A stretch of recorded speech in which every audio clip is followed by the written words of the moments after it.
માતાજી બાપુ, જય માતાજી. તમારી ગૌ સેવા, ગૌ ગાય માટેની સારી લાઈન છે. હા, પણ રજવાડા જતા તો અમારું મોત આવ્યું. પેલા આપડા રજવાડો હતો ને દરબારોનો, ખૂબ મજા હતી. બરોબર. કોઈ આખું પાછું ઘેરાઈ ગયું. આ છે ના છે, દરબારની ડેલી જઈએ ને અમારા આનંદ. બરોબર. ગમે એવું ઘેરાઈ મેળ્યું હોય ને તો દરબાર કૂટી લે. બરોબર. પછી ભાઈ ગાન ગવતી ને કશું કરશો નહીં, એવું હતું. અત્યારે તો નાનું મોટું કોક થયું સીધા પોલીસ સ્ટેશન પબ્લિક પહોંચી જાય. હા, સાચું સાચું. ખોટી વાત મને પાછી આવે. વાત છે.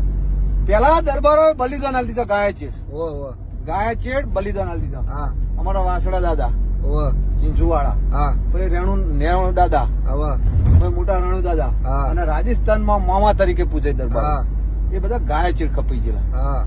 જે દાડા દરબાર એમ ધારસી કે આખા ઇન્ડિયામાં ગૌ હત્યા બંધ કરી નાખવી છે, ચંદાળા ગાય બચ્ચું આમ લેવાની તાકાત નથી. હા ભાઈ. પણ આ માણસ મરદની ઓળખાણ ન આપવાની હોય, જ્યાં થતા હોય ત્યાં થાય. એનો બાપ મરદ હતો, એના સંતાનો મરદ છે, અને એના પણ સંતાનો મરદ છે સાહેબ.